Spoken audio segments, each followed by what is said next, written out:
السلام على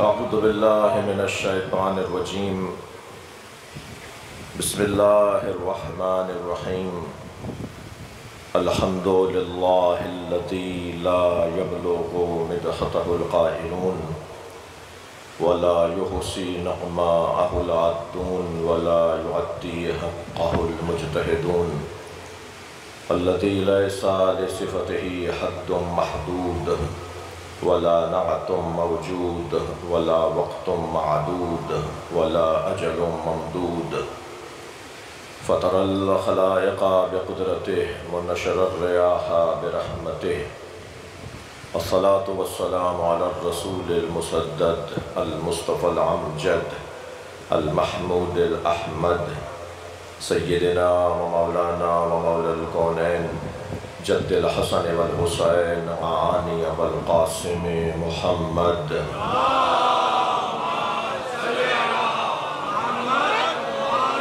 وآله الطيبين الطاهرين المعصومين الذين قال الله إنما يريد الله ليذهب عنكم الرجس أهل البيت ويطهركم تطهيرا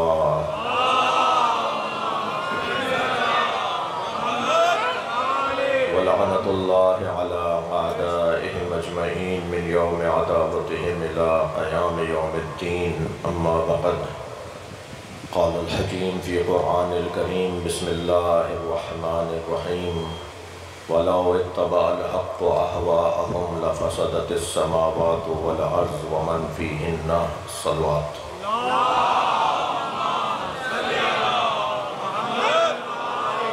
اس سے بلند صلوات دیا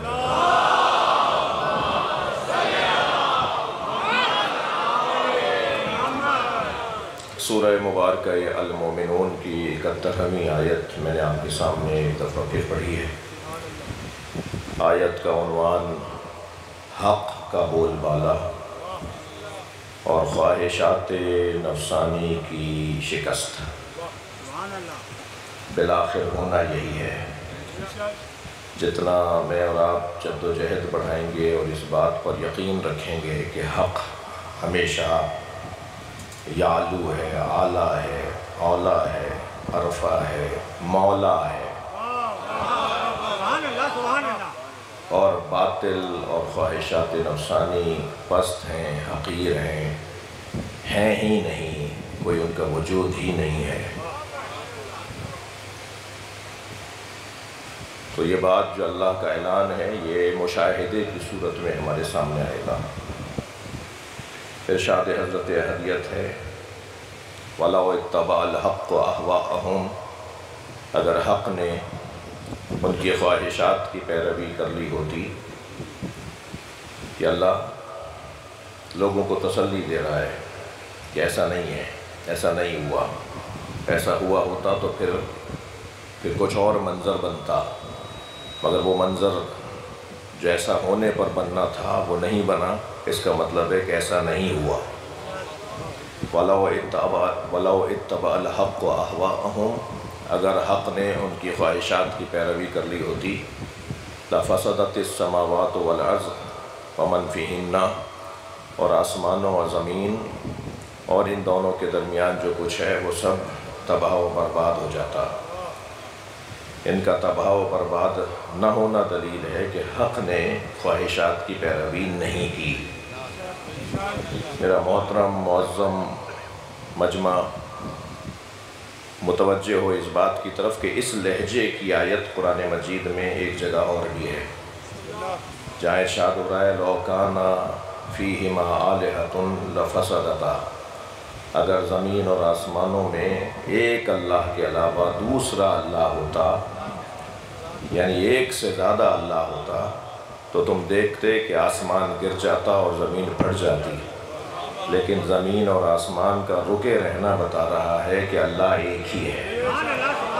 یعنی جس لہجے کی یہ آیت ہے نا کہ اگر اللہ کے علاوہ کوئی اللہ ہوتا، اللہ کے علاوہ کوئی اور اللہ ہوتا تو سب فساد اور سب بگاڑ کا شکار ہو جاتے۔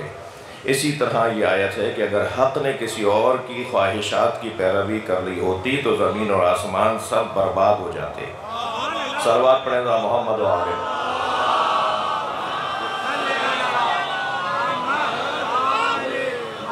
ایک اور بلند صلوات نبی کی رات۔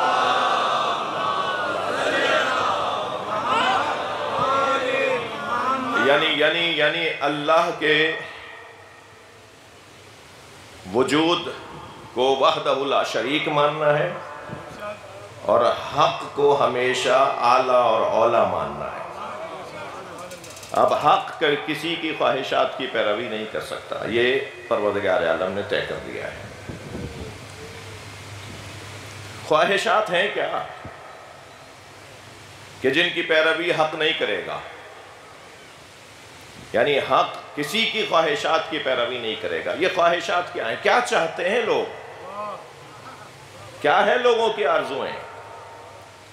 کون سی ایسی چیزیں ہیں جسے اللہ پسند نہیں کرتا مگر عوام پسند کرتی ہے؟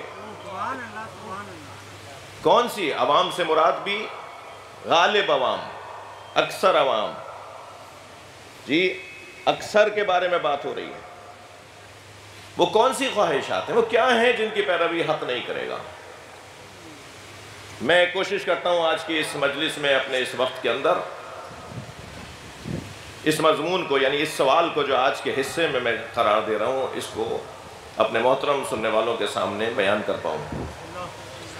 سب سے پہلا عنوان تو یہ طے ہو گیا کہ حق کسی کی خواہشات کی پیروی نہیں کرے گا۔ حق کا کام نہیں ہے پیچھے لگنا، حق کے پیچھے سب چلیں گے، حق کسی کے پیچھے نہیں چلے گا۔ حق کو طاقت بنانا ہے، طاقت کو حق نہیں بنانا۔ کل کی مجلس کے اندر ایک جملہ ہوا تھا، میں اسے تکرار کر رہا ہوں کہ طے کر لیں طاقت حق ہے یا حق طاقت ہے۔ طے کریں طاقت تہذیب ہے یا تہذیب طاقت ہے۔ طے کریں اقدار طاقت ہے یا طاقت اقدار بن جائے گی۔ طے کریں زور بازو حق ہے یا حق کو بازو کا زور بنایا جائے۔ وہ کون سی چیزیں ہیں کہ جن کو اولویت دینی ہے، جن کو اہمیت دینی ہے، جن کو اولویت حاصل ہے؟ توجہ چاہوں گا، جن کو اہمیت حاصل ہے یہ تو طے کر دیا پروردگار عالم نے کہ ایسا نہیں ہوگا۔ توجہ میرے ساتھ رہے گی۔ تو پھر وہ خواہشات کیا ہیں؟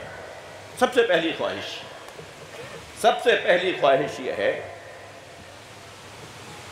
کہ معیار اکثریت کو قرار دیا جائے۔ اکثریت کیا کہہ رہی ہے؟ زیادہ تر لوگ کیا کہہ رہے ہیں؟ زیادہ آواز کیا ہے؟ زیادہ بات کیا ہو رہی ہے؟ زیادہ لوگ کون سے ہیں؟ کون سے مذہب کے ماننے والے زیادہ ہیں؟ کون سے نظریے کے ماننے والے زیادہ ہیں؟ یہ جو کثرت کو عنوان بنایا جائے، یہ ہوائے نفسانی ہے، یہ خواہشات نفسی ہے۔ یہ ضروری نہیں ہے کہ جو زیادہ ہو وہ حق پر ہو۔ اگر حق پر ہوتے تو آپ زیادہ ہوتے، اگر حق پر ہوتے تو آپ کی تعداد زیادہ ہوتی۔ بھائی تمہیں یہ کون سمجھائے گا کہ حق پر عمل کرنا مشکل ہے اس لیے حق والے کم ہوتے ہیں؟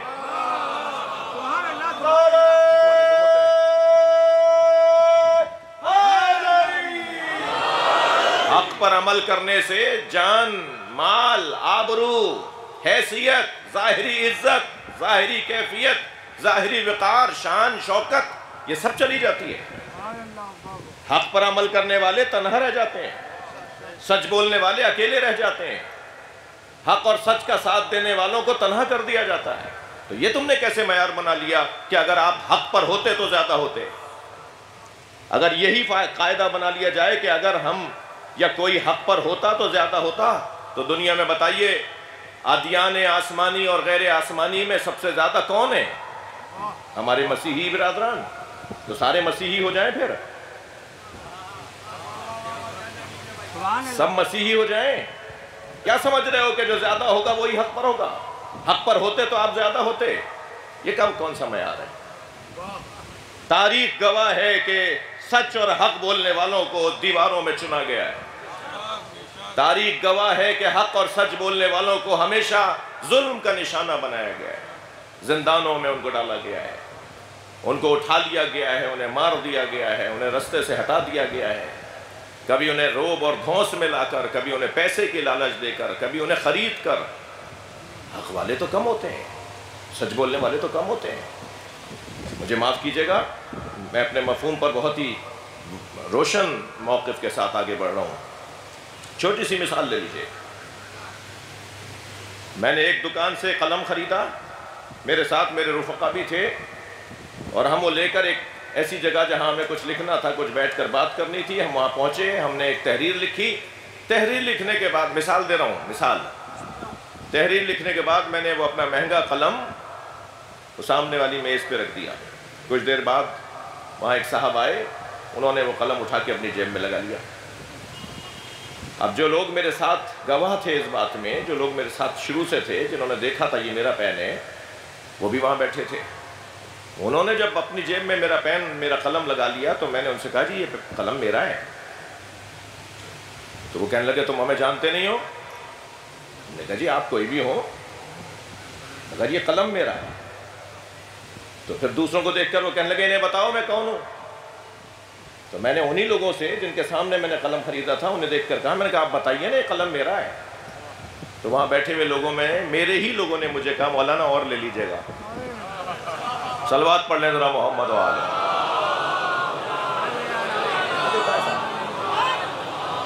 اس سے بلند صلوات.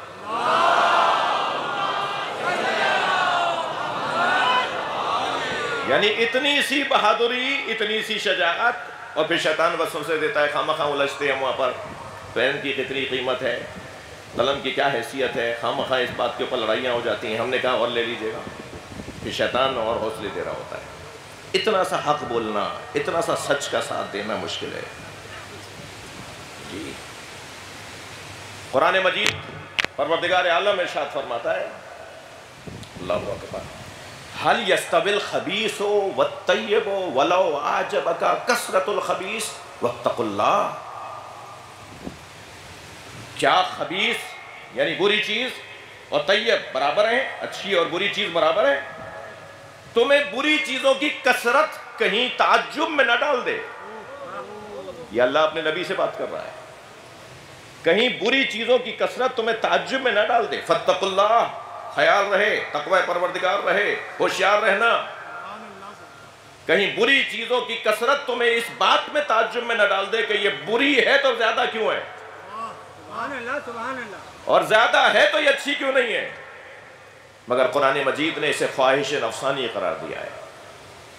خبردار اسے عنوان قرار مت دو. اور یہ جو قاعدہ ہے نا وَلَوْ أَعْجَبَكَ كَثْرَةُ الْخَبِيثِ، قرآن مجید سورہ عنکبوت ہے. اس قاعدے کو، اس قانون کو لے کر فقہا نے، عرفا نے، اور خاص طور پر علم معنی و بیان کے لوگوں نے، علم کلام کے لوگوں نے خاص طور پر اس کے اوپر بحث کی ہے کہ یہ ھذا حکم عام، یہ قاعدہ کلی ہے کہ کثرت کسی چیز کی تمہیں کہیں تعجب میں نہ ڈال دے. خبردار کثرت کو معیار قرار مت دینا. یہ قاعدہ عام ہے، من الاشخاص والاعمال والاحوال. یہ علماء علم کلام کی اصطلاح ہے جو میں عرض کر رہا ہوں. افراد کے اندر بھی اگر کسی چیز میں زیادہ لوگ ایک بات کر رہے ہوں اور کم لوگ ایک بات کر رہے ہوں تو یہ مت دیکھنا کہ زیادہ کیوں کہ ایک بات کر رہے ہیں تو یہ سچ کہہ رہے ہیں. یہ قاعدہ نہیں ہے. قاعدہ پھر کچھ اور بنے گا پھر وہاں. جی سارے ملک کے لوگ مل کر اگر کسی حرام چیز کے بارے میں یہ پاس کروا لیں کہ اسے رائج کر دیا جائے تو کیا اکثریت کی رائے کو مان لیا جائے گا؟ وہ کون سی چیز ہے؟ خبردار نہیں. یہ خواہش نفسانی ہے. اب ایک مرتبہ اعلان ہو رہا ہے، جناب حافظ حجر عسقلانی یہ کہتے ہوئے نظر آئے کہ ما وردا فی احد من الصحابہ کما وردا فی حق علی ابن ابی طالب. جتنے فضائل علی کی شان میں آئے ہیں، جتنے فضائل علی کے بارے میں آئے ہیں، تمام صحابہ کے بارے میں مل کر بھی نہیں آئے۔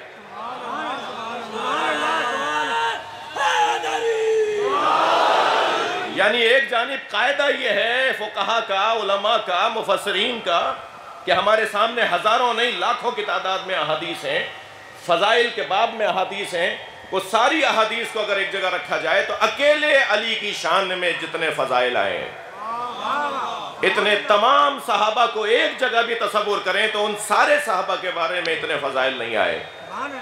مگر مجھے بتائیے علی تنہا تھے یا نہیں؟ علی اکیلے تھے یا نہیں؟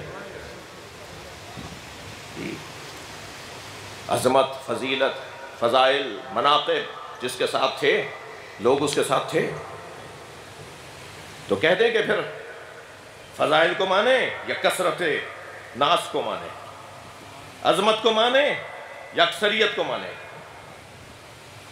کون سی چیز حق ہے؟ کون سی چیز طاقت ہے؟ عظمت، فضائل، یہ طاقت ہے۔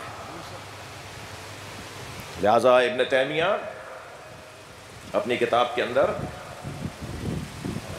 لکھتا ہے کہ اگر یہ وہ انہوں نے یہ الجھن ڈالی ہے، یہ انہوں نے، وہ کہتے ہیں کہ اگر علی کی شان میں اتنے فضائل تھے، اتنی عظمت علی کی ہے، تو اکثر الصحابہ یسبون و یقتلون و یخالفون، اکثر الصحابہ و تابعین، اکثر صحابی اور اکثر تابعین تو علی کے مخالف تھے، علی کے اوپر سب کرتے تھے، علی کے ساتھ لڑتے تھے، اکثریت تو نہیں تھی علی کے ساتھ۔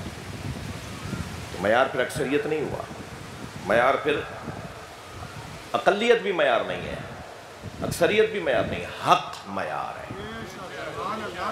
ہاں اگر حق کے ساتھ اکثریت ہو جائے، صلوات پڑھیں ذرا محمد و آلہ،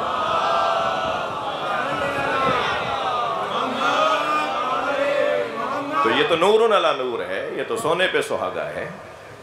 لیکن اگر نہیں ہے تو پھر یہ اس بنیاد پر اس کو رد نہیں کیا جائے گا۔ اب حق کچھ اور ہے اور خواہش نفسانی کچھ اور ہے، ایسے ہی ہے۔ ایک یہ عنوان ہے۔ دوسرا عنوان یہ ہے کہ عزیزان گرامی، تصور یہ کیا جاتا ہے، ایک صلوات ہدیہ کریں ذرا محمد والے۔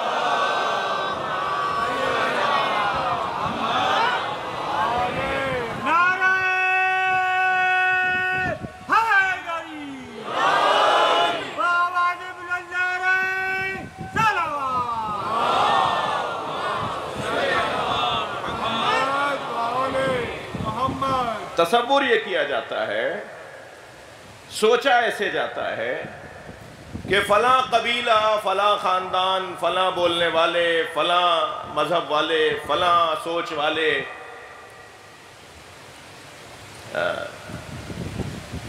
مثلا ایک ہی خاندان میں، ایک ہی ملک میں بسنے والے، ایک ہی طرح کے لوگوں میں سارے منصب نہیں دیے جا سکتے۔ بڑے منصب ایک ہی مذہب والوں میں، ایک ہی سوچ والوں میں، ایک ہی زبان والوں میں نہیں دیے جا سکتے۔ میں کسی طور اپنے ملک اور اپنے وطن کو مد نظر رکھتے ہوئے بات نہیں کر رہا، ایک عمومی بات کر رہا ہوں۔ یہ بات ہر جگہ اور اکثر جگہوں پر ہے کہ نہیں، مثلا فلاں منصب، فلاں سرکاری ذمہ داری اگر فلاں مسلک والوں کو دے دی گئی ہے تو اب دوسری ذمہ داری انہیں نہیں دیں گے کیونکہ بس ایک ہو گیا۔ میری بات اللہ کرے میں پہنچانے میں کامیاب رہوں۔ میں مقدماتی گفتگو کو چھوڑ کے نتیجے پر آ جاتا ہوں۔ مثلا اگر یہ کہا جائے اور کہنے والا بھی کوئی معتبر ہو، میرا مجمع، میرا محترم سامع میرے اشاروں کے ساتھ میرے ساتھ رہے گا، ضرورت ہی نہیں ہے مجھے نام لینے کی اور تفصیل میں جانے کی، اصلی بات پہنچنی چاہیے۔ اگر بولنے والا بھی کوئی تاریخ کا معتبر شخصیت ہو جی، اور رضی اللہ تعالیٰ عنہ ہو، اور اس سے زیادہ کیا کہوں گا، اگر کوئی بولنے والا معتبر شخص ہو اور وہ یہ کہہ کر میرے مولا علی کی خلافت کو تسلیم نہ کرے کہ لوگ پسند نہیں کرتے کہ ایک ہی گھر میں نبوت بھی ہو اور امامت بھی ہو، بھائی صلوات پڑھے تو میں عرض کروں،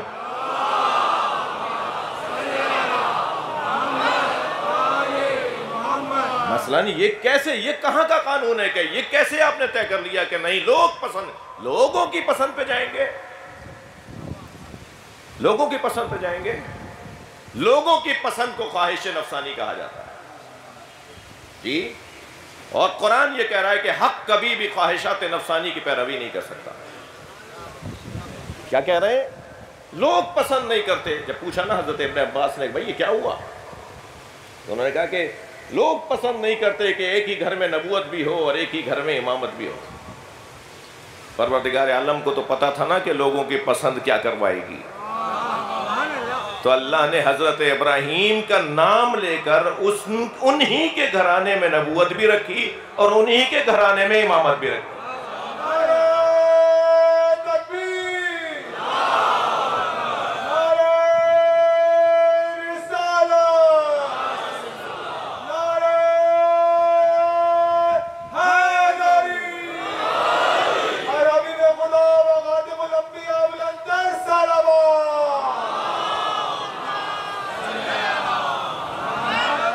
مثلا سورہ مبارکہ قصص کے اندر اعلان ہوا وَجَعَلْنَا فِي ذُرِّيَّتِهِ النَّبُوَّةَ، ہم نے ابراہیم کی ذریت میں نبوت کو رکھا ہے.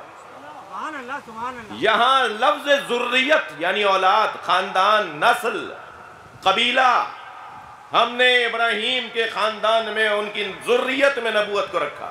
یہ لفظ ذریت کیونکہ نبوت کے ساتھ آ گیا تھا، اس لیے حضرت ابراہیم نے لفظ ذریت امامت کے ساتھ لیا تاکہ یہ ذہن کا شبہ دور ہو جائے کہ ایک ہی خاندان میں نبوت بھی ہے اور ایک ہی خاندان میں امامت بھی ہے. اور وہ کہاں حضرت ابراہیم نے فرمایا؟ وہاں حضرت ابراہیم نے کہ جب اللہ نے اعلان فرمایا وَإِذِ ابْتَلَىٰ إِبْرَاهِيمَ رَبُّهُ بِكَلِمَاتٍ، اللہ نے ابراہیم کے رب نے جب ابراہیم کو اپنی کلمات کے ذریعے سے آزمایا، آزمائش لی، فَأَتَمَّهُنَّ، اور جب ابراہیم اپنی آزمائش میں مکمل ہو گئے، کامیاب ہو گئے، تو حضرت ابراہیم کے لیے اللہ نے ارشاد فرمایا اِنِّي جَاعِلُكَ لِلنَّاسِ إِمَامًا. کسے بنا رہے ہیں؟ جسے پہلے نبی بنا چکے ہیں. اچھا، جسے نبی بنا چکے ہیں اسی کو امام بنا رہے ہیں. ممکن ہے کوئی کہ صاحب ہمارا شبہ اس سے دور نہیں ہوتا، ہمارا اعتراض اس سے دور نہیں ہوتا، وہی وجود ہے جو نبی بھی ہے، وہی شخصیت ہے جو امام بھی ہے. لیکن نہیں، حضرت ابراہیم نے تو آپ کے شبہ کو دور کر دیا. جیسے ہی اللہ نے ارشاد فرمایا انی جاعلک للناس اماما، اے ابراہیم میں تمہیں لوگوں کا امام بنا رہا ہوں، تو حضرت ابراہیم نے فوراً فرمایا ومن ذریتی. صلوات پڑھ لیں محمد و آل محمد.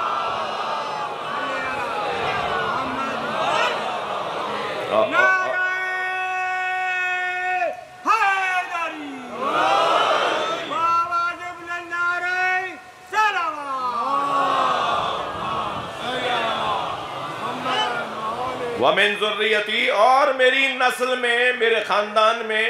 تو اللہ نے کیا جواب دیا؟ کیا اللہ نے یہ کہہ دیا کہ نہیں تمہاری ذریت میں امامت نہیں آئے گی؟ اللہ نے جواب دیا لا ینال عہد الظالمین، تمہاری ذریت میں جو ابو لہب ہوگا نا اسے امام نہیں بناؤں گا، مگر جو محمد ہوگا اسے امام بنا دوں گا. تمہاری ذریت میں جو ابو جہل ہوگا نا، تمہاری ذریت میں جو نابکار ہوں گے نا، انہیں امام نہیں بناؤں گا، مگر میں علی کو امام بنا دوں گا.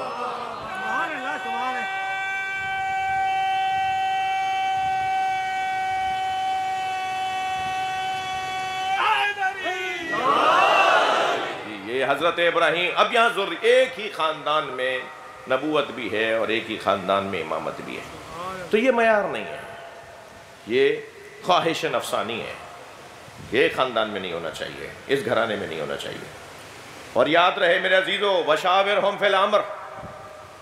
میرا محترم سامع جانتا ہے کہ ہمارا موضوع ہے عقیدہ امامت. وشاورہم فی الامر، قرآن مجید کی آیت. وامرہم شورا بینکم، قرآن مجید کی آیت. ان آیات سے امامت اور خلافت کو تسلیم کرنا یا رد کرنا علمی طور پر خیانت ہے.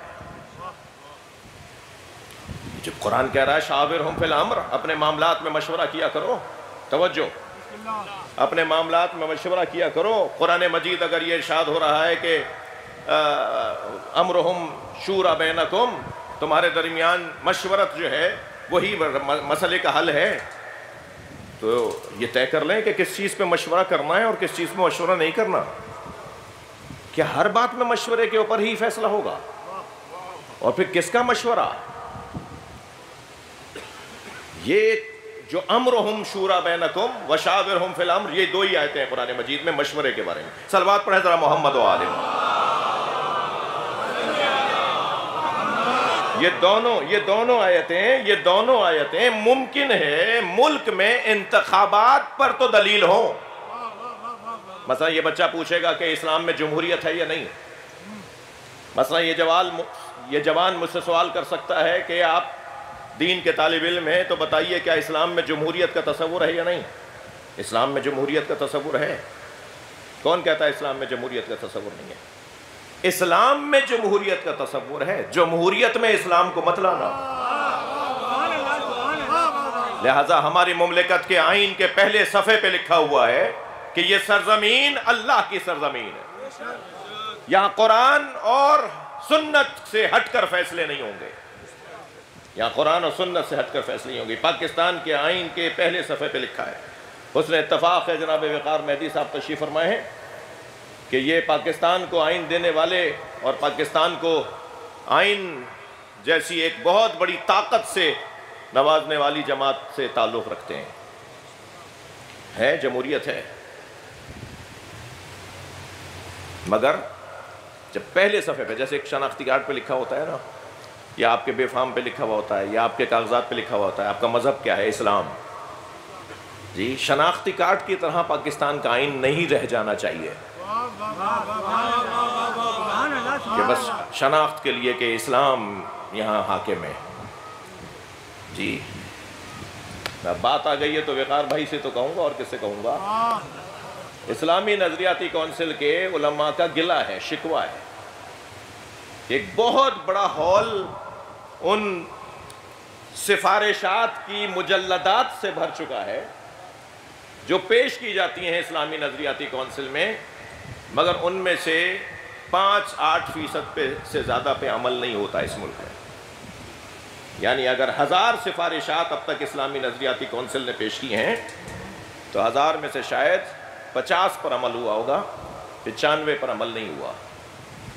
اور نہ صرف یہ کہ عمل ممکن نہیں تھا اس وجہ سے عمل نہیں ہوا، یہ بھی ہو سکتا ہے. میں بھی ہلکا پھلکا کچھ سیاسی چیزوں کا شد بدھ رکھتا ہوں. یہ بھی ممکن ہے کہ ایک مولانا حضرات کا فورم ایک سفارش پیش کرے اور اس سفارش پہ عمل ممکن نہیں ہے. بھائی آپ کی بات بہت اچھی ہے، بات معقول بھی ہے، مگر ممکن ہے. ہر معقول بات ممکن نہیں ہوتی. یہ سمجھنے کی بات ہے. اچھے مشورے دے رہے ہوتے ہیں ہمارے لوگ، اچھی باتیں کر رہے ہوتے ہیں، ہماری شخصیات کر رہی ہوتی ہیں، میٹنگز کے اندر بڑے باتیں اور فیصلے ہو رہے ہوتے ہیں، مگر یہ ممکن نہیں ہے. بھائی کیسے ہوگا؟ یہ بات تو تم نے بڑی اچھی کر دی، ہوگا کیسے؟ یہ ہوتا ہے ایسا، ہو سکتا ہے ایسا ہو کہ بات اچھی ہو مگر اس پہ عمل کرنا ممکن نہ ہو. لیکن جن پر عمل کرنا ممکن نہ بھی ہو اس کے لیے بھی تو بتایا جائے گا نا کہ ممکن نہیں ہے. متعلقہ افراد بتائیں گے نا کہ ممکن نہیں ہے. ایسا ہے. مجھ سے جب میں ان شخصیات سے ملتا ہوں تو کہتے ہیں صاحب آپ کیونکہ ان سے واسطے ہیں، تعلقات ہیں، آپ کا احترام کرتے ہیں، آپ بھی ان کے ساتھ ایک اچھے آپ کے مراسم ہیں، تو ہماری تو پہنچ نہیں ہے. آپ ہی ذرا بولیے گا کہ ایک ہمارا گلہ شکوہ یہ بھی ہے. متوجہ ہیں آپ؟ تو اسلام میں جمہوریت ہے. عوام انتخاب کرے گی اپنے قانون ساز اداروں کے لیے اپنے نمائندگان کو، جو جا کے وہاں عوام کے مسئلوں کو بیان کریں گے اور عوام کے مسائل کو وہاں جا کر حل کریں گے اور قانون سازی کریں گے. اور پھر قانون سازی کے بعد قانون پر عمل کروانے والے جو ادارے ہیں وہ عمل کروائیں گے. اسلام میں جمہوریت ہے. وَشَاوِرْهُمْ فِي الْأَمْرِ وَأَمْرُهُمْ شُورَى بَيْنَكُمْ. مگر کیا مطلب ہے؟ میں اس بریکٹ کے اندر زیادہ دیر رک گیا ہوں تو مجھے معاف کیجیے گا. یہ بریکٹ تھا جو میں نے ابھی بات کی ہے. مگر اس کا کیا مطلب ہے؟ کیا اس کا یہ مطلب ہے کہ تم ہر بات میں مشورے سے فیصلے لوگے؟ تمہاری اس کی حیثیت بھی ہے جس میں تم مشورہ کرنا چاہ رہے ہو، جس میں تم مشورہ دینا چاہ رہے ہو، تمہاری وہاں تک پہنچ بھی ہے. مثلا اللہ نے کیوں نہیں کہا کہ مشورے سے طے کر لو تمہارا اللہ کون ہے؟ صلوات پڑھیں ذرا محمد و آل محمد. سب مشورے سے طے کر لیں کہ ہمارا الہ کون ہے. یہاں ہماری پہنچ نہیں ہے، یہاں ہمارے پر جلیں گے، یہاں ہماری حیثیت نہیں ہے۔ ہم ہیں کون جو طے کریں کہ ہمارا اللہ کون ہے؟ جب تم طے کرو گے تمہارا اللہ وہ ہے تو تم ہی اللہ کیوں نہیں ہو؟ معاذ اللہ، معاذ اللہ، تم کیسے طے کرو گے کہ اللہ کون ہے؟ لہٰذا جتنے بھی بت ساز ہیں، بت پرست ہیں، اپنے ہاتھوں کے بنائے ہوئے الہوں کے آگے خم و راست ہوتے ہیں، ان سب کا یہ عمل عقلی طور پر مذموم ہے، مردود ہے، قابل رد ہے۔ اللہ نے یہ نہیں کہا کہ کہو، اللہ نے یہ نہیں کہا کہ اللہ بناؤ۔ قل هو اللہ احد، اے مصطفیٰ انہیں بتاؤ جس اللہ کو تم ڈھونڈ رہے ہو وہ احد ہے۔ اتنی رہنمائی کرے گا وہ۔ تمہارے ذہن کے اندر، تمہاری فطرت کے اندر اللہ کی تلاش ہے، تمہاری فطرت کے اندر اللہ خدا جوئی ہے، تم اللہ کو ڈھونڈتے ہو۔ دنیا میں کوئی نہیں ملے گا جو کسی ابتدا کو نہ مانتا ہو، آغاز کو نہ مانتا ہو، کسی غیبی طاقت کو نہ مانتا ہو۔ کوئی نہیں ملے گا آپ کو، اگر وہ مسلمان ہو، وہ غیر مسلم ہو، وہ بت پرست بھی ہو، وہ بھی کسی ایک طاقت کو مانتا ہے۔ لہٰذا وہ جو ایک الہ کی تلاش میں ہے، اس کی رہنمائی کی جا رہی ہے کہ قل، کہہ دیجئے میرے حبیب، ہو اللہ، وہ اللہ، وہ تو اسے کہا جاتا ہے جو پہلے سے ذہن میں ہو۔ جی اشاروں میں تو بات وہاں کی جاتی ہے کہ جہاں اشارہ پہلے ذہن کے اندر واضح ہو۔ وہ اللہ یعنی جو تم سوچ رہے ہو، وہ اللہ جس کی تم تلاش میں ہو، احد، وہ احد ہے۔ یہاں بھی اللہ بنانے کی اجازت نہیں ہے جی، اللہ بنانے کی تو اجازت کیا ہوتی، یہاں تو نبی اور رسول بنانے کی بھی تمہیں اجازت نہیں ہے کہ اپنی پسند سے تم اپنے لیے نبی اور رسول بنا لو۔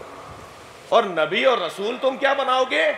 اس لیے کہ قرآن پکار کے حضرت موسیٰ کے لیے سورہ مبارکہ ابراہیم کی 5ویں آیت میں ارشاد فرماتا ہے لَقَدْ أَرْسَلْنَا مُوسَىٰ بِآيَاتِنَا، نبی تو ہوتا ہی وہ ہے جو وہاں سے بھیجا جائے اور نشانیوں کے ساتھ بھیجا جائے۔ کوئی بھی آ کے دعویٰ کر دے کافی نہیں ہے، کوئی بھی آ کے کہہ دے میں نبی ہوں یہ کافی نہیں ہے، ثابت کرنا پڑے گا کہ وہ نشانیاں بھی لایا یا نہیں۔ نشانیاں کیا ہیں اس کے پاس؟ سرکار کی رحلت کے بعد مسلمہ کذاب نے دعویٰ کیا کہ میں نبی ہوں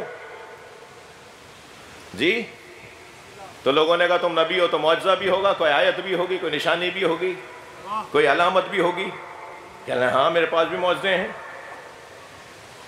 تو ایک نے آواز دے کر کہا کہ سرکار دو جہاں نے ایک درخت کو حکم دیا تھا کہ چلتا ہوا آ جائے، تو وہ چلتا ہوا آ گیا تھا، تو یہ سامنے ایک درخت ہے، اس کو تم بھی حکم دو ذرا چل کے آ جائے۔ تو ایک دفعہ آواز دی، دوسری دفعہ آواز دی، تیسری دفعہ، وہ درخت تو چلا ہی نہیں، ہلا ہی نہیں۔ تو یہ اس کے قریب جا کے کھڑے ہو گئے، کہنے لگے ہم متکبر نہیں ہوتے، وہ نہیں آ رہا تھا تو میں چلا گیا۔ پھر نبی اگر دعویٰ کرے گا تو پھر اپنا مذاق بھی ایسے ہی بنوائے گا۔ یہ تاریخی واقعہ ہے جو میں نے سنایا۔ تو نبی بنانا بھی کام نہیں ہے امت کا۔ بھائی اللہ اور نبی کیا بنائیں گے مشوروں سے، جب نبی کا نمائندہ تم اپنی پسند سے نہیں بنا سکتے۔ صلوات پڑھیں ذرا، میں عرض کروں۔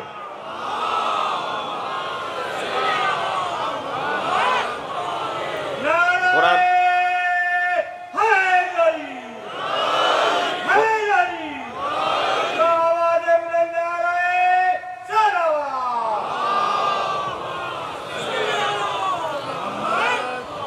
توجہ ہے نا آپ حضرات کی؟ کہتے ہیں وَقَالَ نَبِيُّهُمْ قَدْ جَعَلَ لَكُمْ طَالُوتَ مَلِكًا، آواز دی ایک نبی نے اپنے امتیوں میں سے، اپنے کلمہ پڑھنے والوں میں سے ایک قبیلے کے لوگوں کو، ایک شہر کے لوگوں کو، کہ اللہ نے تمہارے لیے طالوت کو بادشاہ حاکم بنایا ہے میری طرف سے، میری جانب سے، میرے اس نظام میں، میری اس نبوت میں اللہ نے طالوت کو تمہارے لیے حاکم بنایا ہے۔ تو قرآن کہتا ہے انہوں نے کہا کہ نحن حق بالملک، ہم تو اس سے زیادہ حقدار ہیں، طالوت کو کیوں بنا دیا؟ طالوت کو ہمارے پر حاکم کیوں؟ ابھی قرآنی واقعہ ہے، یعنی نہ اللہ بنا سکتے ہیں اپنی مرضی سے، نہ مشوروں سے نبی بنا سکتے ہیں، نہ مشوروں سے نبی کا جانشین بنا سکتے ہیں، نہ اپنے مشوروں سے نبی، توجہ، نہ اپنے مشوروں سے نبی کا خلیفہ بنا سکتے ہیں۔ کہنے لگے اس سے زیادہ تو ہم حقدار ہیں، اس لیے کہ لم یؤت سعۃ من المال، اس کے پاس تو پیسہ ہی نہیں ہے، اس کے پاس پیسہ نہیں ہے۔ تو یہاں پر اس نبی معظم نے شمائل نبی کا واقعہ ہے ظاہراً، 2-3 نام لکھیں کہ کون سے نبی کا یہ قصہ ہے۔ قرآن مجید میں صرف نبیہم کہہ کر یاد کیا گیا ہے کہ ایک نبی نے اپنے زمانے کے امتیوں کو یہ کہا۔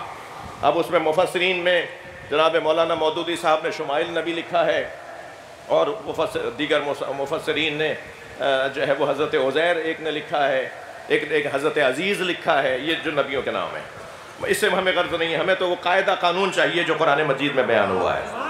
اور قاعدہ قانون یہ ہے کہ ایک نبی نے اپنے ہی امتیوں سے کہا کہ میں تمہارے شہر کے لیے، اللہ نے تمہارے شہر کے لیے میرے نظام میں میرے ساتھ چلنے والا ایک حاکم بنایا ہے جس کا نام طالوت ہے۔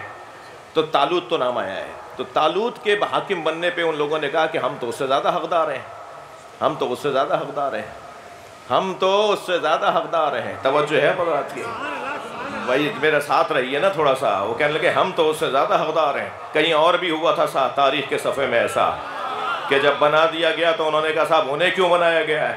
کہنے لگے وہ تو بزرگ ہیں، کہا میں تو ان سے بھی زیادہ بزرگ ہوں۔ تو یہ تاریخ کے صفحات پلٹتے رہتے ہیں۔ ایک صلوات اور ہدیہ کریں نبی کی ذات۔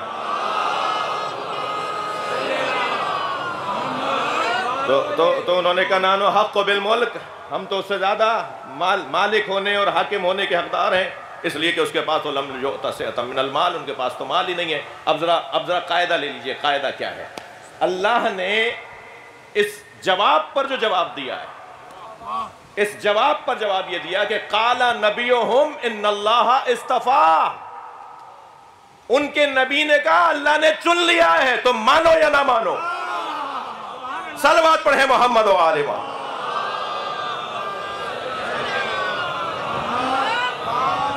تمہارے ماننے سے کیا ہوتا ہے، تمہارے نہ ماننے سے کیا ہوتا ہے؟ وہ جو پھٹے بوریے پر بیٹھا ہو، وہ جس کے عبا میں پیوند لگا ہوا ہو، تم اسے امام مانو نہ مانو، اللہ نے اسے امام بنا دیا۔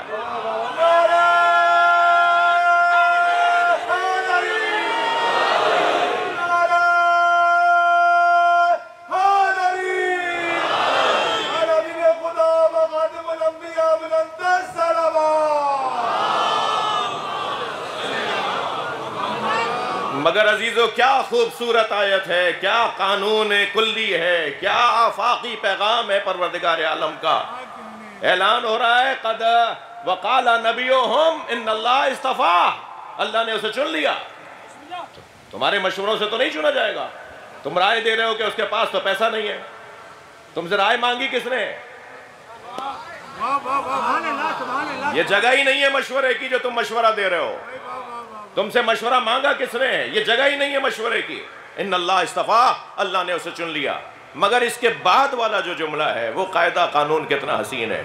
پروردگار عالم نے جواب یہ دیا، قانون یہ بنایا وَزَادَهُ بَسْطَةً فِي الْعِلْمِ وَالْجِسْمِ، جسے اللہ نے تمہارے لیے چنا ہے وہ جسمانی اعتبار سے بھی کامل ہے اور علمی اعتبار سے بھی تم سے زیادہ ہے۔ یہ اللہ نے تسلی کے لیے کہا۔ جی دوبارہ بات نہیں رہی آپ کی، کون تھا؟ ہاں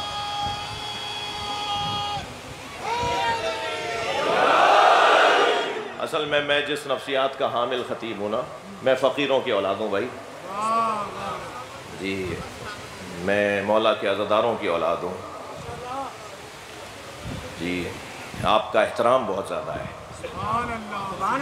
یہ جو نیچے بیٹھے ہوئے ہیں نا، ہمیں آپ نے اوپر بٹھایا ہے، اس کا مطلب یہ نہیں ہے کہ ہم اوپر ہیں۔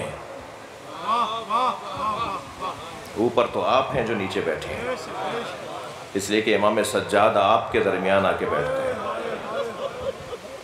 جی۔ آپ کا مقام ذاکروں سے زیادہ ہے، اس لیے میں تو ایک بال برابر بھی کسی سامع کی کوئی بے حرمتی بے ادبی اگر ہو رہی ہو یا اس کا شبہ ہو تو میں اس کا ازالہ کرنے کی پوری کوشش کرتا ہوں۔ کبھی مجھ سے ہو گیا ہو تو مجھے معاف کر دیجیے گا جی۔ کیا قاعدہ دیا؟ تھوڑا سا میرے ساتھ رہیے فضائل میں۔ کیا قاعدہ دیا؟ قاعدہ یہ دیا کہ زادہ بسطۃ فی العلم والجسم، جو ملک بنایا گیا ہے تمہارے لیے، حاکم بنایا گیا ہے، ملک بنایا گیا ہے، حاکم بنایا گیا ہے، اس کے پاس علم بھی تم سے زیادہ ہے اور جسمانی طاقت بھی تم سے زیادہ ہے۔ بس مجھے نتیجہ دینے دیجئے، قاعدہ یہ ہوا کہ اللہ اسے نبی کا جانشین بناتا ہے جس کے پاس علم بھی زیادہ ہو اور جسمانی طور پر بھی سب سے مضبوط ہو۔ لہٰذا جب نبی آخر کا کوئی جانشین بنے گا تو سلونی کا دعویٰ کر کے بتائے گا کہ علم زیادہ ہے۔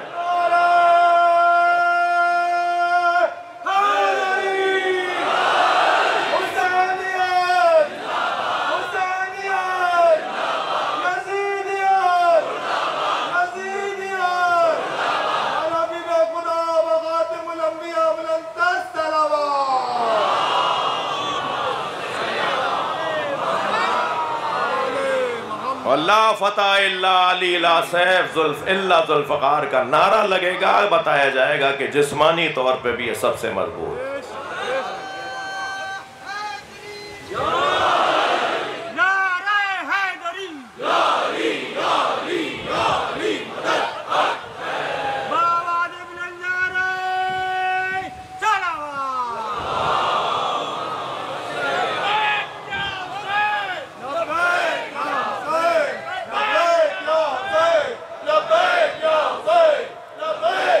جواب دیجئے، مل کے جواب۔ بلند تر صلوات پڑھ لیں محمد و آل محمد، اللہم صلی علی محمد و آل محمد۔ اس سے بلند صلوات پڑھ لیں۔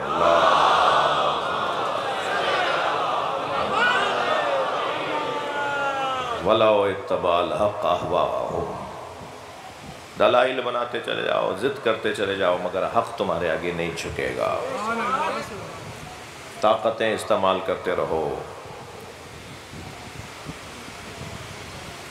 مگر حق تمہارے آگے نہیں جھکے گا۔ اگر حق جھک گیا ہوتا تو جب امام حسین نے فرمایا تھا انی لم اخرج اشرا ولا بطرا ولا مفسدا انما خرجت لطلب الاصلاح فی امت جدی اسیر بسیرت جدی و ابی علی بن ابی طالب، فرمایا تھا امام حسین نے کہ میں اپنے نانا اور اپنے بابا کی سیرت پر عمل کرنے جا رہا ہوں۔ تو کوئی تو کھڑے ہو کر کہہ دیتا نا کہ آپ کے بابا نے بیعت کر لی تھی، کسی نے نہیں کہا۔ حق نہیں جھکتا، حق حسین ہے، وہ اپنا سر کٹوا دے گا۔ سرداد نداد دست در دست یزید، کیا مانگا تھا یزید نے؟ ہاتھ، بیعت۔ یزید نے ہاتھ مانگا تھا کہ میرے ہاتھ پر اپنا ہاتھ رکھ دو، میری بیعت کر لو۔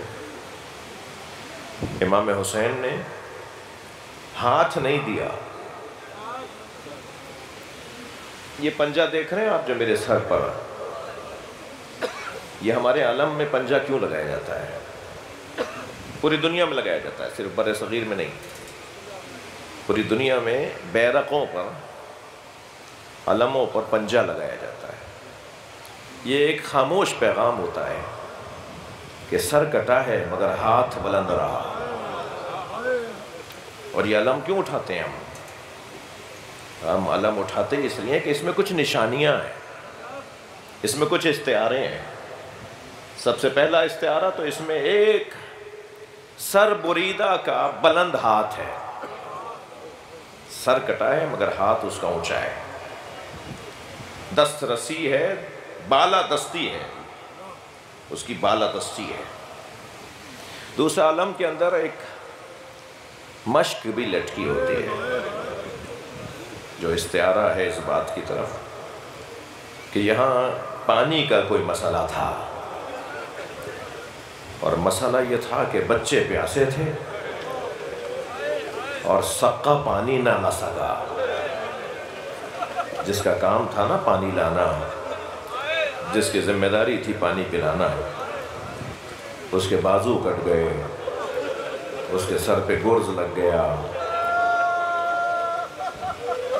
اس کی آنکھ میں تیر لگ گیا،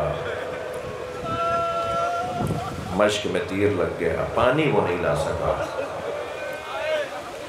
جب علم اور خالی علم اور مشک اٹھا کر مولا حسین خیموں کی طرف آئے تو جناب سکینہ نے پہلا سوال تعجب سے کیا تھا، اے نا عمی العباس، بابا میرے چچا عباس کہاں رہ گئے؟ تو امام حسین نے فرمایا تھا سکینہ انتظار نہ کرو، تمہارا چچا نہر پہ سو گیا۔ اور ایک جملہ یہ بھی فرمایا تھا سکینہ یہ پانی بہت مہنگا پڑا، اجرکم اللہ میرا بھائی اس پانی کی وجہ سے مارا گیا۔ اجرکم اللہ، اجرکم اللہ، آپ آمادہ ہو گئے، جو جہاں بیٹھا ہوا ہے پرسہ دے گا، اپنی آوازوں کو آزاد کرے گا، جس کے مذہب میں رونا جائز ہے وہ تکلف کر کے نہ روئے۔ آج 3 محرم ہے، آج 3 محرم ہے، آج اور کل یعنی 4 محرم کو ہم امام حسین کے اصحاب کو سلام کرتے ہیں۔ میرے مولا شب عاشور ایک بڑے خیمے میں اپنے اصحاب سے ملنے کے لیے آئے۔ تمام اصحاب تھے جو امام حسین کے گرد اپنا حلقہ لگائے تھے، ایسا لگ رہا تھا جیسے ستاروں کے درمیان چاند کھڑا ہو۔ امام حسین نے اپنے اصحاب سے خطاب فرمایا یہ مجھے مارنے آئے ہیں اور تمہیں بھی میری وجہ سے ماریں گے، میں اپنی بیعت تم سے اٹھا لیتا ہوں، تم میں سے کوئی جانا چاہے تو واپس چلا جائے۔ اور پھر امام نے جب یہ خطبہ ارشاد فرمایا تو ہر صحابی نے ایک مرتبہ آواز دے کر کہا مولا ہم آپ کو تنہا چھوڑ کے نہیں جائیں گے۔ تو امام نے فرمایا شاید تم جاتے ہوئے شرمسار ہو رہے ہوگے، اس لیے میں چراغ خیمہ گل کر دیتا ہوں۔ امام نے اس بڑے خیمے کے چراغ کو، مشعل کو گل کروا دیا، بجھا دیا، اور فرمایا کہ اب کوئی کسی کی شکل نہیں دیکھ رہا، جو جانا چاہتا ہے، رات کی تاریکی ہے، تم میں سے جو جانا چاہتا ہے چلا جائے۔ سنیں گے عزادارو، جب دوبارہ کچھ دیر کے بعد مشعل روشن ہوئی تو تمام صحابہ وہیں کھڑے ہوئے تھے، اور حضرت زہیر نے اور پھر دوسری مرتبہ حضرت حبیب نے ایک جملہ کہا مولا اگر ہم 70 مرتبہ مارے گئے اور پھر زندہ کیے گئے ہم تب بھی آپ کو چھوڑ کر نہیں جائیں گے۔ اجرکم اللہ، اجرکم اللہ، اجرکم اللہ، آپ کی آوازیں بلند ہیں، اللہ آپ کو اس کا اجر و ثواب عطا فرمائے۔ اس وقت امام حسین نے فرمایا تھا انی لا عالم اصحابا کا اصحابی، جیسے اصحاب اللہ نے مجھے عطا کیے ہیں مجھے کسی کے اصحاب کے بارے میں نہیں معلوم کہ ایسے اصحاب ان کے پاس تھے۔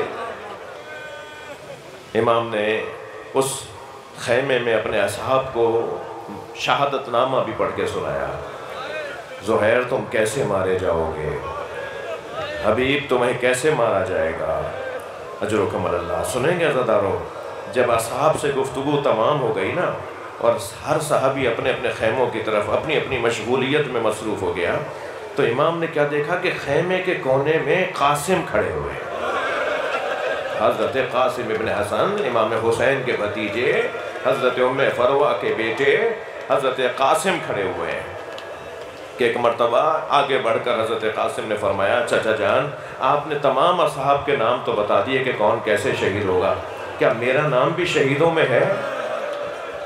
امام نے فرمایا قاسم تم تو بہت بڑے ہو، تمہارے چھوٹے بھائی علی اصغر کا نام بھی ہے۔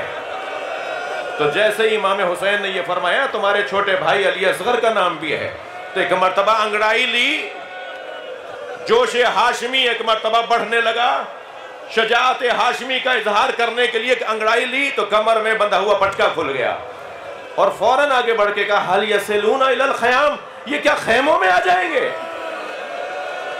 اس لیے میرا بھائی تو جھولے میں۔ فرمایا نہیں قاسم علی اصغر کو میں اپنی گود میں لے کے جاؤں گا۔ اجرکم اللہ، اجرکم اللہ، مجھے جلدی نہیں ہے، اپنی آوازوں کو پرسہ دیجئے گا عزادارو۔ ان اصحاب میں کون سے صحابی محترم کا تذکرہ کروں، کون سے صحابی محترم کا تذکرہ کروں؟ ہر صحابی کا امام حسین پہ قربان ہونے کا انداز نرالا تھا، ہر صحابی نے، ہر ایک صحابی امام حسین نے اپنے آپ کو ایک نئے انداز سے قربان کیا۔ جب عبداللہ، اللہ اکبر، عبداللہ ابن عوف کا جنازہ امام حسین نے گرتے ہوئے، ان کو گرتے ہوئے دیکھا تو آگے بڑھ کے ان کا سر اپنے زانوں پہ لے لیا، تو انہوں نے سر ہٹانا چاہا، امام نے پھر زانوں پہ لیا، پھر انہوں نے سر ہٹانا چاہا، تو امام نے فرمایا تم اپنا سر ہمارے زانوں سے کیوں ہٹاتے ہو؟ کہ مولا یہ شہزادوں کی جگہ ہے، مولا کہاں زانو حسین اور کہاں مجھ جیسے غلام کا سر. یہ انداز تھا ان مجاہدوں کا. حضرت زہیر قین تو امام حسین کی نماز جماعت کی حفاظت کرتے رہے، اور امام حسین نے جب نماز مکمل کی ہے، جب حضرت جناب زہیر نے حضرت زہیر قین نے اس وقت اپنے زخموں کی طرف توجہ کی ہے. حضرت زہیر قین کو تو امام حسین ڈھونڈ کے لائے تھے نا. بڑی عظمت ہے اس صحابی محترم کی. ڈھونڈ رہے تھے کہ زہیر کہاں ہے. جب کسی نے پوچھا مولا زہیر کی آپ کو طلب ہے، تلاش ہے، فرمایا میرے نانا نے اس کا نام بتایا ہے کہ تمہارے ساتھ جو لوگ شہید ہوں گے ان میں ایک صحابی ہے جس کا نام زہیر قین ہے. زہیر اور امام کے قافلے کا کچھ آمنا سامنا ہوا. زہیر کو معلوم ہوا سامنے آنے والا قافلہ حسین کا ہے، تو زہیر نے خیمے لگا دیے. امام نے بھی کچھ فاصلے پر خیمے لگا دیے. حضرت عباس سے فرمایا جا کے زہیر سے کہو کہ حسین بلا رہے ہیں. جنگ جمل کے بعد زہیر نے لا تعلقی اختیار کر لی تھی. اپنے تجارت میں، اپنے کاروبار میں مصروف ہو گئے تھے. اپنی ذاتی زندگی کو اپنا لیا تھا. مسلمانوں کے امور میں دلچسپی نہیں لے رہے تھے. بڑا دل ان کا بجھا بجھا سا رہتا تھا، مگر کردار اور نبی کی نگاہوں کا مطلوب شخصیت تھی. امام نے فرمایا عباس جا کے زہیر سے کہو کہ تمہیں حسین بلا رہے ہیں، مولا بلا رہے ہیں. تو حضرت زہیر کے پاس جب حضرت عباس خبر لے کر آئے، پیغام لے کر آئے، تو حضرت زہیر گئے اپنے خیمے کے پشت کے اوپر جہاں ان کے گھوڑے بندھے ہوئے تھے. وہاں سے جو سب سے قیمتی گھوڑا تھا نا، سفید رنگ کا، تازہ فربا، سمے لگا ہوا، اچھی نسل والا گھوڑا، اس کی زین کسی، اس کی لگام ڈالی، اور وہ لگام حضرت عباس کے ہاتھ میں دے کے فرمانے لگے میری طرف سے حسین کو یہ ہدیہ دے دینا اور کہنا یہ ہدیہ قبول کریں، مجھے معاف کر دیں.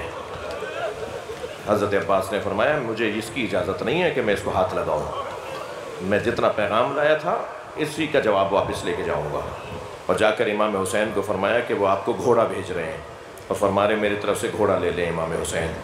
حضرت نے فرمایا عباس میرا گھوڑا تیار کرو، میں خود جاؤں گا زہیر کے پاس. کیا قسمت ہے زہیر کی.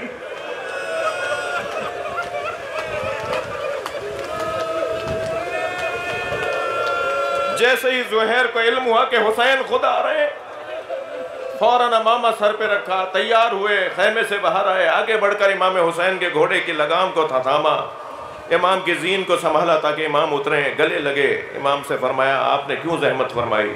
کہا زہیر مجھے تمہارے گھوڑے کی ضرورت نہیں ہے، مجھے تو تمہاری ضرورت ہے. روایت کہتی ہے کہ خیمے کی پشت پر دور صحرا میں تنہا حضرت زہیر کا ہاتھ پکڑ کر امام حسین چلے گئے، اور جب واپس آئے تو امام اپنے گھوڑے پہ بیٹھ کے اپنے خیموں کی طرف چلے گئے، اور زہیر اپنے خیمے میں آئے، اپنا سامان باندھنے لگے. تو زوجہ نے کہا کیا ہوا ہے؟ دلہا نام لکھا ہے زوجہ کا. کیا ہوا ہے؟ کہاں جا رہے ہیں؟ کیا ارادہ ہے؟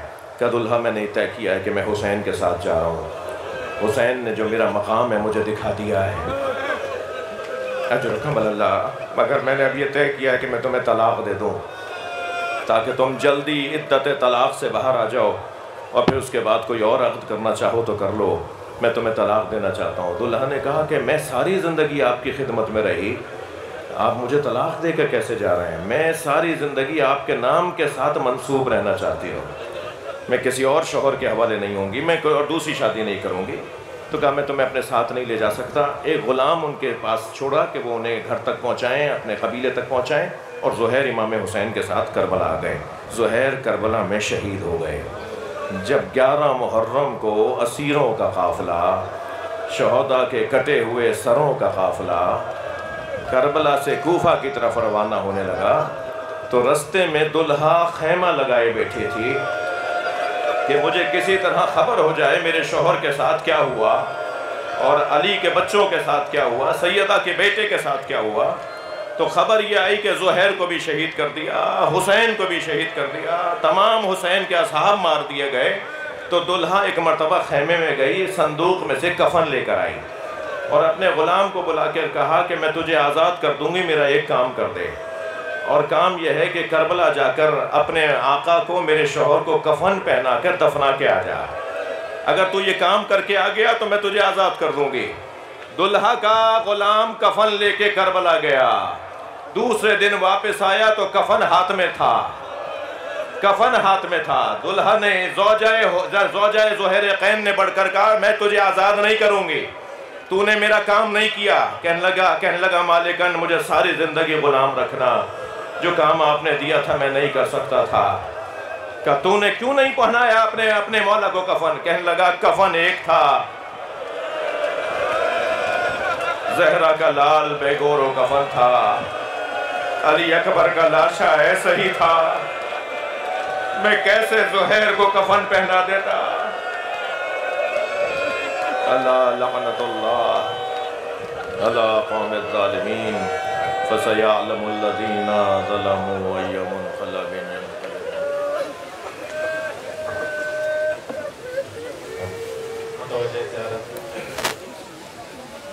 السلام علیکہ یا رسول اللہ, السلام علیکہ یا نبی اللہ, السلام علیکہ یا امیر المؤمنین علی بن ابی طالب, السلام علیکہ یا فاطمة الزہراء سیدۃ النساء العالمین, السلام علیکہ یا حسن بن علی المجتبی, السلام علیکہ یا ابا عبد اللہ, وعلى الأرواح التي حلت بفنائك, عليك مني جميعا سلام الله أبدا ما بقيت وبقي الليل والنهار, ولا جعله الله آخر العهد مني لزيارتكم. السلام على الحسين وعلى علي بن الحسين وعلى أولاد الحسين وعلى أصحاب الحسين جميع شهداء كربلاء ورحمة الله وبركاته. السلام عليك يا غريب الغرباء, السلام عليك يا معين الضعفاء والفقراء, السلام عليك يا علي بن موسى أيها الرضا ورحمة الله وبركاته. السلام عليك يا إمام العصر والزمان, الأمان الأمان الأمان العجل يا مولاي. السلام عليك يا شريك القرآن, السلام عليك يا إمام زمان العجل, أجل الله تعالى فرجك وسهل الله تعالى مخرجك وظهورك ورحمة الله وبركاته.